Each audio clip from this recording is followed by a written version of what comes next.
Est-ce que la Côte d'Ivoire va remporter cette CAN? C'est une question légitime au vu du parcours des Ivoiriens. Les éléphants sont en train de réaliser un véritable exploit. Non pas parce que c'est une équipe qui n'a pas de talent, mais simplement parce que quand on observe le début de la compétition, eh bien on se dit qu'ils reviennent de très loin. Sinon, c'est une nation de football qui a connu de très grands joueurs à l'échelle mondiale, tels que le Drogba, et qui a également remporté des titres déjà. Mais cette CAN 2023, là, ça n'a pas très bien commencé pour eux. Et je suis ravi, comme beaucoup de personnes d'Afrique de l'Ouest, de voir comment est-ce que les éléphants sont en train d'avancer et de marquer l'histoire, parce que déjà la CAN se déroule chez eux et ils ont mis les bouchées doubles pour offrir un joli spectacle en dehors du terrain. Donc forcément, on est content pour eux quand on se rend compte que leur équipe arrive à avancer malgré tout. Je vais partager avec vous aujourd'hui quelques leçons que l'on peut tirer du parcours des éléphants. Et ce sont des leçons qui doivent nous servir à tous. Parce que regarder le football, c'est bien. Passer de bons moments, c'est bien. L'adrénaline et tout ce qui va avec, c'est bien. Mais il faut qu'on puisse en sortir avec des leçons. Le parcours des éléphants est plein de leçons. On va regarder ça ensemble. Et je pense que si chacun peut appliquer une partie de ce que nous allons voir ensemble, eh ben, on peut avoir de belles surprises dans nos vies. Prenez de quoi noter, on en parle tout de suite. Je suis Régis Saizy, entrepreneur multipotentiel, conférencier, formateur et artiste. Je partage avec vous sur cette chaîne du contenu propulsif pour vous aider à rêver, oser et créer. Hello les rocks, j'espère que vous êtes solides. Moi je suis en parfaite forme et je suis plein de gratitude envers l'univers. Aujourd'hui on parle de football, mais pas que, on parle de développement personnel. Vous savez que sur cette chaîne, c'est mindset, dev perso, business, entrepreneuriat, éducation financière, etc. Et même quand on analyse l'actualité, c'est toujours avec ces prismes-là. Alors, qu'est-ce qu'on peut retenir du parcours des éléphants jusqu'à présent? Est-ce qu'ils vont gagner la CAN? On verra bien, on le leur souhaite. Et je crois qu'ils ont déjà gagné en partie cette CAN, parce que ce qu'ils ont réalisé jusqu'à présent est extraordinaire. Si vous êtes nouveau sur cette chaîne, bienvenue. Mettez un petit like, abonnez-vous, activez la cloche de notification et vous verrez qu'ici on ne parle que de sujets propulsifs avec une nouvelle vidéo tous les jours. Les éléphants reviennent de loin. Eux-mêmes, avec l'autodérision qu'on leur connaît, disent qu'ils sont des revenants. Qu'un revenant ne peut pas mourir deux fois.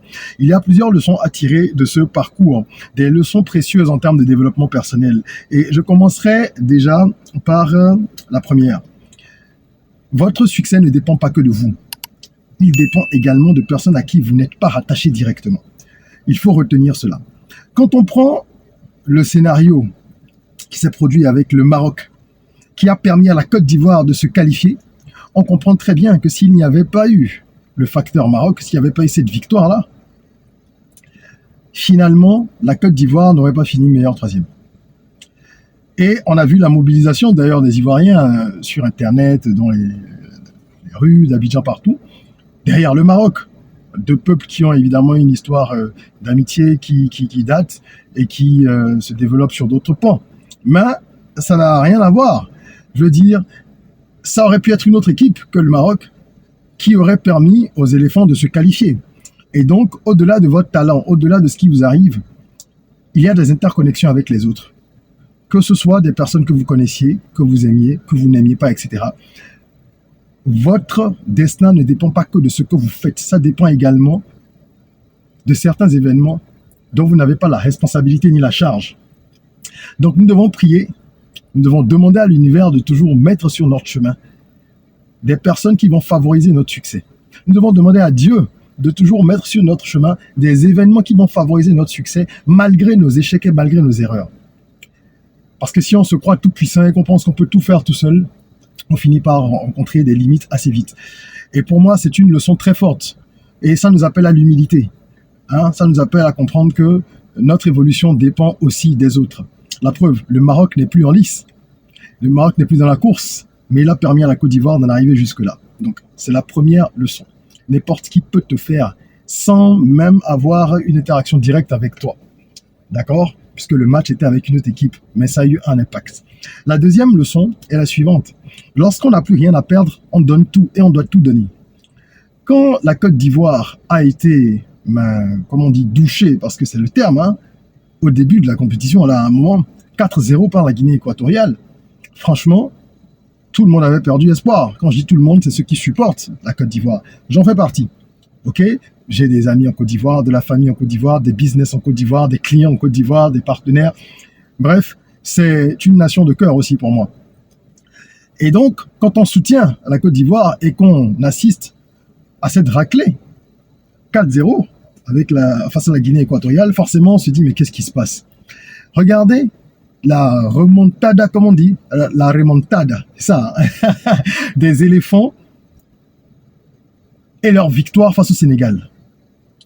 Ils n'avaient absolument plus rien à perdre. Il y avait beaucoup plus de pression sur le Sénégal. Et les éléphants en ont profité, ils ont tout donné, ils n'avaient vraiment plus rien à perdre. Ils ne sont pas restés dans la résignation. La preuve, c'est sur le fil qu'ils ont battu le Sénégal, champion en titre. Sur le fil, c'était inespéré, c'était au dernier moment complètement. Et là, c'est pour nous une bonne leçon en fait. Il faut comprendre que quand plus rien n'est possible sur le papier, en fait tout est possible. Encore. Les statistiques ne vous donneront pas toujours raison, mais vous avez la capacité de défier le destin. Et je dis souvent que la volonté, c'est ce qu'il y a de plus important. Ça permet de vraiment se soustraire à la chance et ça permet d'imposer ses conditions au destin. Les Ivoiriens, ils sont allés jusqu'au bout, ils y ont cru et ils ont gagné cette CAN. Pardon, c'est peut-être prémonitoire ce lapsus. Oula, ils ont gagné ce match contre le Sénégal. D'accord, sans se résigner. Donc on ne se résigne pas et on donne tout jusque dans les dernières secondes.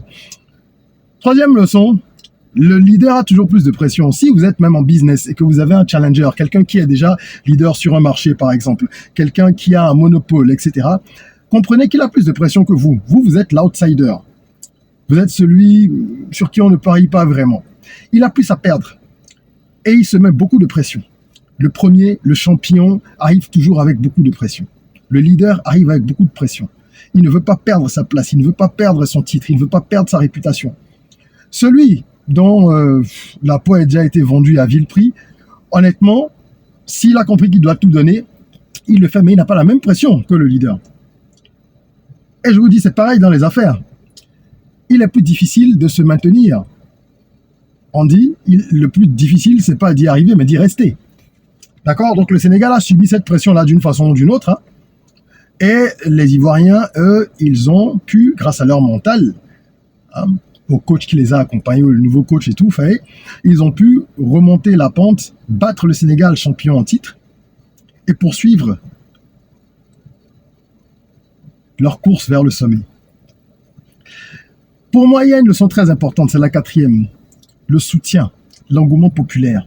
Rapportez ça dans votre vie, c'est pareil. Je dis souvent ici, hein, sur cette chaîne et sur mes différents réseaux généralement, qu'il ne faut pas attendre les autres pour vous motiver. Et je confirme, c'est vrai, parce que si vous attendez d'être soutenu par les gens pour avancer, franchement, vous n'allez pas avancer, quoi. Dans l'album Soyons Rock, qui est un album de développement personnel, hein, avec de la musique urbaine, que vous pouvez écouter sur les plateformes de streaming ou l'acheter, tous les liens sont dans la description, je dis, si tu attends les gens et leur consentement, si tu attends l'argent ou le financement, ou les gens et leur consentement, si tu attends le bon moment, etc., tu n'avanceras pas. Mais dans le même temps, quand tu ne l'attends pas, mais que ça vient, ah là là là là, mais quelle plus-value c'est, parce que on a clairement vu que le 12e joueur, comme on dit, c'est vraiment le peuple ivoirien. Et ça a même été le 11e joueur quand ils ont affronté le Mali. Parce qu'ils ont joué à 10 pendant toute une mi-temps et ils ont pourtant gagné à nouveau. La ferveur qu'il y a dans les rues d'Abidjan, dans les rues de Bouaké, dans toutes les villes de Côte d'Ivoire, la ferveur qu'on ressent également dans le monde virtuel, sur les différents réseaux sociaux, la puissance de mobilisation des personnes connues, des influenceurs, des personnes moins connues, c'est-à-dire de tout le peuple ivoirien, c'est extraordinaire. Moi, je n'ai jamais vu ça dans une nation d'Afrique francophone. Je ne peux pas parler des pays anglophones parce que je ne suis pas l'actualité sur les réseaux sociaux de ces pays-là. Il y a peut-être de fortes mobilisations aussi, j'imagine, au Nigeria et tout ça. Mais en Afrique francophone, honnêtement, les Ivoiriens, et c'est pas nouveau, on le sait, ils ont cette capacité-là à porter les leurs qui est extraordinaire. Autant ils peuvent vous descendre dès qu'ils vous ont sorti de leur cœur, mais quand ils vous ont adopté, ils vous ont adopté. Et je pense que les joueurs ivoiriens, ils l'ont ressenti. Surtout lors du match contre le Mali, quand vous voyez comment est-ce que c'était la folie dans les tribunes, on se dit waouh, l'énergie que ça dégage. Donc quand vous êtes soutenu, quand vous sentez qu'il y a du soutien, qu'il y a un entourage propulsif, ce que moi j'appelle le cercle tracteur, ça vous donne de l'énergie et de la force pour aller plus loin. Vous avez une raison supplémentaire de vous battre. Vous ne voulez plus gagner uniquement pour l'argent ou pour le trophée ou la réputation, non. Vous voulez honorer les gens qui vous soutiennent. C'est pour ça qu'il faut avoir autour de soi, si on a la chance, des personnes qui vous tirent vers le haut. Donc il faut rien attendre des autres, mais il faut se constituer un cercle où, même en attendant rien des autres, vous avez des personnes qui vous tirent vers le haut naturellement. Le peuple ivoirien est en train de réaliser quelque chose d'extraordinaire, parce que toutes les victoires des éléphants, ce sont les victoires en fait du peuple ivoirien actuellement. Et ça, il faut qu'on se le dise. C'est très, très, très, très important. Il y a aussi pour moi la persévérance, qui est une évidence, n'est-ce pas? La persévérance. Si les Ivoiriens n'avaient pas le mental qu'ils ont, si cette équipe n'avait pas ce mental-là, je pense qu'il y a longtemps qu'on l'aurait perdu dans la compétition. Et il faut se rappeler que rien n'est inaltérable. Comme je dis, dans Molo Molo, le morceau Molo Molo, les épreuves, c'est comme le go slow, ça nous ralentit, mais ce n'est pas éternel. Le destin est personnel, ce n'est pas la voie des autres que tu dois follow. Toutes les épreuves sont temporaires. La Côte d'Ivoire aurait pu être éliminée, elle ne l'a pas été. Donc, on va dire les difficultés, la mauvaise passe, justement, il est passé. Ça a été temporaire, c'est terminé. Ils ont su passer le cap. Et là, ils vont en demi-finale. Alors, ça va être très intéressant parce qu'on a l'Afrique du Sud et le Nigeria, on a la Côte d'Ivoire et le Congo. Et vous écoutez quelqu'un qui n'est pas un fan de foot. Je ne suis pas un fan de foot, mais franchement, cette CAN est particulière, si bien que je me surprends moi-même à checker les résultats, même quand j'ai pas suivi un match et tout ça. Et là, je dis que les demi-finales vont être intéressantes, c'est qu'on a quand même 2 pays anglophones et 2 pays francophones. Donc, c'est un joli équilibre. On a l'habitude de toujours voir les anglophones dans tous les secteurs, talonner les francophones pour de nombreuses raisons. Là, c'est bien de voir un petit équilibre. Donc, on va avoir une finale qui va être équilibrée de ce point de vue-là. Ça va être assez intéressant. Et je pense que déjà, les demi-finales vont être très, très intéressantes parce qu'il y a une équipe du Congo qui a très, très, très bien joué aussi. Donc, le choc Côte d'Ivoire-Congo, il va être lourd. Il va être très lourd. Et de l'autre côté, Afrique du Sud, Nigeria, si je ne me trompe pas, c'est ça, voilà. Donc, on ne peut que souhaiter bon vent à toutes les équipes. Et je pense que les Ivoiriens ont fait rêver beaucoup de personnes. Quelle que soit l'issue des demi-finales, ils auront eu un beau parcours. Ils auront eu un parcours lumineux. Et c'est inspirant pour tous ceux qui aiment le foot déjà et pour tous ceux qui regardent ça avec un autre œil. Les gens comme moi qui regardent ça également d'un point de vue leçon à en tirer, qui cherchent à vraiment s'inspirer de tout. Moi, c'est un peu mon habitude. Quand je vois un événement, je me dis, qu'est-ce que je peux en tirer? Qu'est-ce que ça m'apporte? Et ce sont ces leçons-là que j'ai partagées avec vous, que moi, je tire jusqu'à présent du parcours des éléphants. Il y en a plusieurs autres de leçons. N'hésitez pas à donner vos avis en commentaire. Et je pense que si on applique tout ça dans nos vies, avec l'ardeur et le travail aussi, parce qu'ils se dépensent sur le terrain, les Ivoiriens maintenant. On a douté un peu de tout ça au début, lors des premiers matchs, mais depuis le match contre le Sénégal, ils avancent fort. Et il ne faut pas mépriser les petits commencements. Je pourrais dire que c'est une autre leçon. Il ne faut pas mépriser les petits commencements. Ils ont commencé vraiment tout petitement, avec une grosse défaite contre la Guinée. Ils auraient pu avoir le moral complètement dans les chaussettes. Ils ont su se relever. Et si vous devez juger votre parcours à l'aune de ce qu'il y a au début, eh bien, c'est pas la peine. Comme ils disent, si tu es fatigué, il faut John, nous on est encore là. C'est énorme, le morceau coup du marteau, la ferveur populaire, l'organisation en elle-même. La Côte d'Ivoire marque un grand coup là. Et il y a une part d'insondable, ce qu'on appelle le destin. Je pense qu'il y a une part de cette énergie insondable aussi qui accompagne l'équipe ivoirienne parce que les 2 derniers matchs ont été remportés sur le fil. Sur le fil. C'est extraordinaire. C'est beau. Je pense que c'est tout ça qui fait le sport pour les grands amateurs. C'est le suspense et tout ce qui va avec.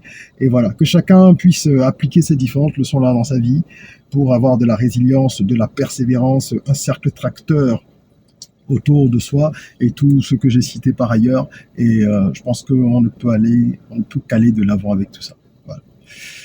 Laissez vos avis en commentaire, mettez un petit like si vous avez aimé cette vidéo et ce genre d'analyse de l'actualité. Si vous aimez bien ça, ben abonnez-vous, activez la cloche de notification. En attendant qu'on se retrouve pour une nouvelle vidéo, prenez soin de vous, de votre corps, mais aussi et surtout de votre mind. Rêvons, osons, créons, soyons rock.